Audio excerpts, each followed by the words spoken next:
Actually, you were studying all day. So anyway, Mona, I want to give everybody your Twitter and your Twitter contact and your website where all your writings are. Politichicks.com, and my Twitter is at Mona Salama _ at the end. Awesome. Well, thank you for calling, Mona. I appreciate it, as always. Anytime. Thanks, Mona. Anytime. See, that girl's from the Bronx. She's from my neck of the woods over here. I mean, I'm from Brooklyn, but she's from the Bronx, and she's very, very educated.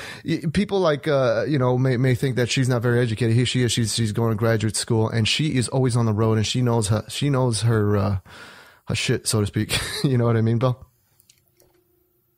Yeah, no, she does. She sounds like she's very smart. Yeah. I'm so glad I'm not in school anymore. Oh God. Yeah. We have one more caller, and then we're going to call this. We're going to wrap this up here. Caller, anonymous caller. What's your name? Where are you calling from?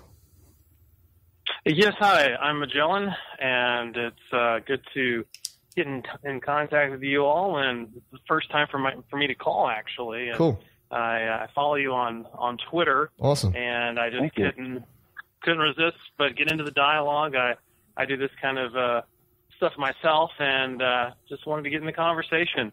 Awesome. What do you want to talk about? Well, honestly, what everybody else is talking about, which is dominating the news media right now, and that has to do with all of the controversy surrounding Donald Trump. And and I noticed that you had tagged the Chicago situation, and it was a big situation. There's no denying that. I think the thing that is very troubling to me is seeing how the majority of people that get spoon-fed by the mainstream media seem to constantly and continually quote the media narrative. Like, for example, the older gentleman who was like almost 80 years old that sucker punched the guy that was leaving, the protester was leaving one of the events. Where was it? In North Carolina, somewhere, I forget. And no one is condoning that.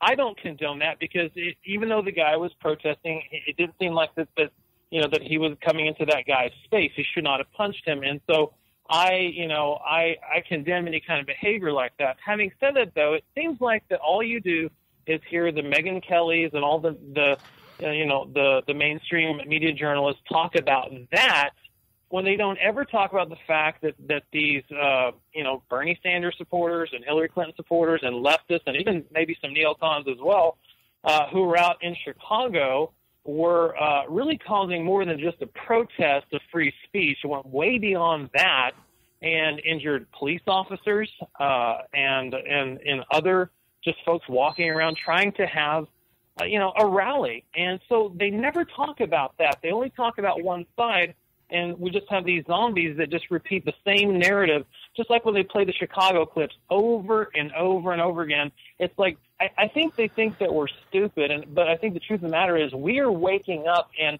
the mainstream can't stand it. It's driving them crazy. Yeah, Magellan, I want to point out, you bring up an interesting point. Again, all the callers today have been unbelievable. And they are not low information voters, as Ted Cruz would suggest. But you bring up an interesting point about the media and playing the same videos constantly and just attacking Donald Trump.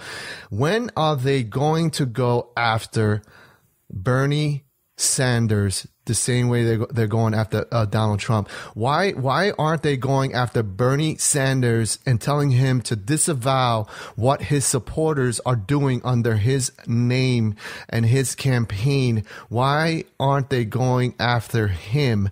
And that's the hypocrisy. They're not going after him, and that's so frustrating to me, because here you have, again, I will say this again, if it wasn't Donald Trump, it would have been Ted Cruz, whoever was in the lead. This has been organized for years now, and again, and it has a tremendous backing by the George Soros of the world. So it is hypocritical, and you bring up a great point. What do you think about that, Bill? Yeah, I thought of that myself too. Is like, where is when is somebody going to ask Ted Cruz to disavow Glenn Beck or that crazy minister guy that wanted to kill gays? That wanted to kill gays. Yeah. Yeah, exactly. And what when are they going to demand that Bernie disavow what his followers do and so on and so forth? I'm not going to hold my breath over stuff like that. Here's the thing: I don't look for fairness from the media. I don't even blame the media for acting like such jerks. Okay, they are the enemy. I expect them to act like the enemy. Here's the only thing I have in this problem that I have in this campaign. The only thing I have a problem with in this campaign is if Donald Trump screws this up, then I have a problem with Donald Trump for screwing this up.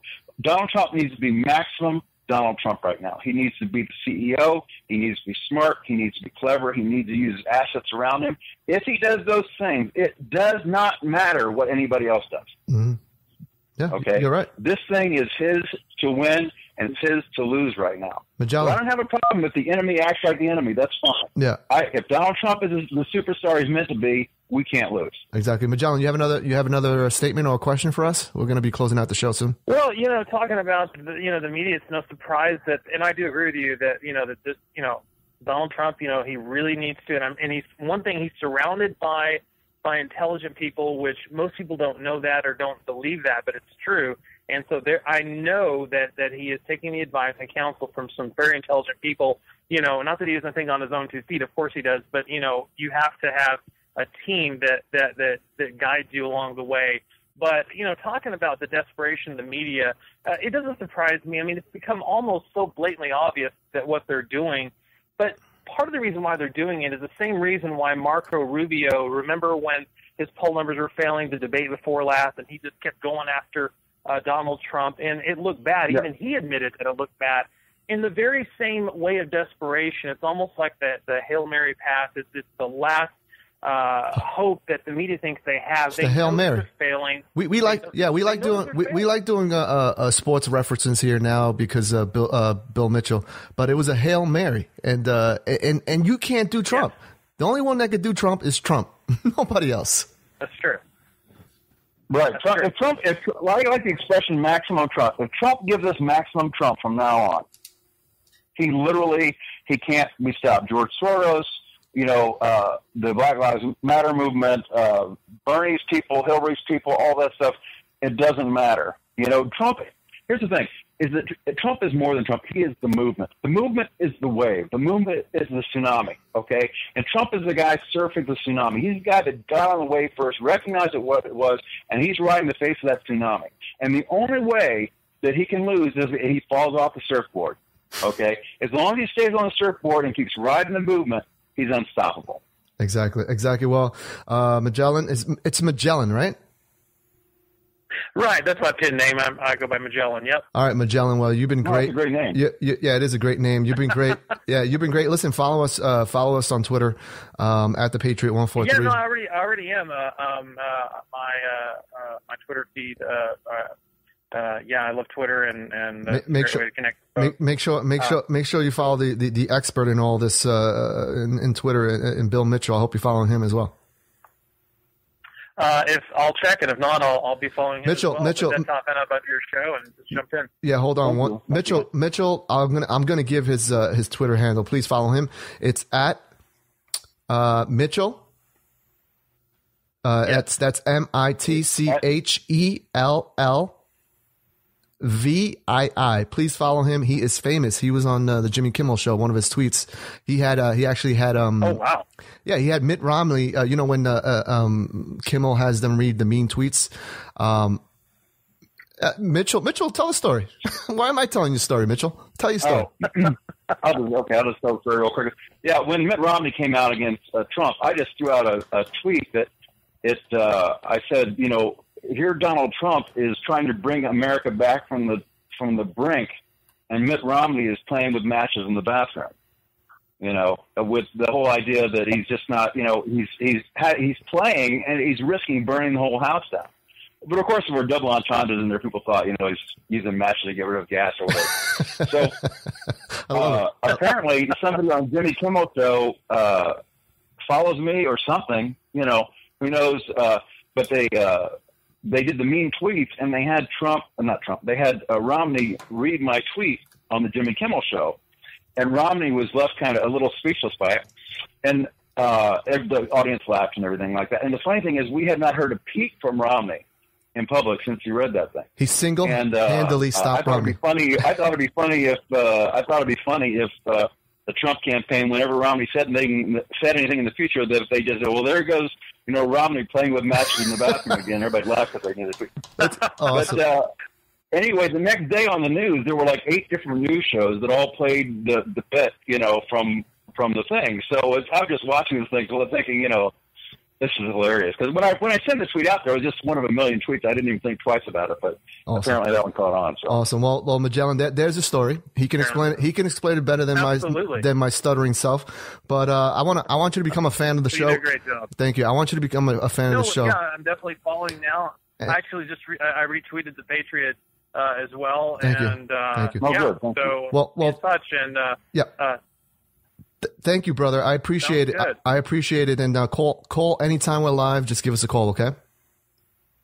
Absolutely. Enjoy it. Thank you. Bye-bye. All right, Bill. So it's been a long show, but it's been a great show. And again, I want to thank you, Bill Mitchell, and I want to thank Mr. Pinko, and I want to thank all the callers. Today was the perfect. Calls were great today. Yeah, today was the perfect example. Why I was so passionate, and when I first started, I said I need more than 140 characters, and I said I need a show, I need to do this, and I had the equipment here from when I used to do another radio show, and I said, you know what, screw it, I'm just going to do a political show, and you guys today, the callers today, basically proved to the world that we know what's going on. We're very knowledgeable, and that this new media. People have to become more dependent on it because, as you well know, we can't depend on mainstream media anymore. It's being taken over by these big donor, people. And just look at Breitbart. It's being owned. It's basically, owned by Robert Mercer. So again, this is the new media, and I want you to support not only me but all the other shows on the conservativeradionetwork.com. Support them. Listen to them. They have great shows on there. And again, Bill, I want to thank you, Bill. You are amazing. And if it wasn't for you, I don't think I would have got this many callers, to be honest with you. Oh, well, thanks. Yeah, no problem. Thank you. Yeah, it was fun. I really enjoyed it. And my followers on Twitter are very smart people, and they have interesting things to say. And I think some of them called in today, and we're all exactly on point. So awesome. We are the left's worst nightmare, smart Republicans. Exactly. So again, I want to thank everybody for listening to The Silent Majority here on New Media Patriot Radio. Follow us on Twitter at the Patriot 143.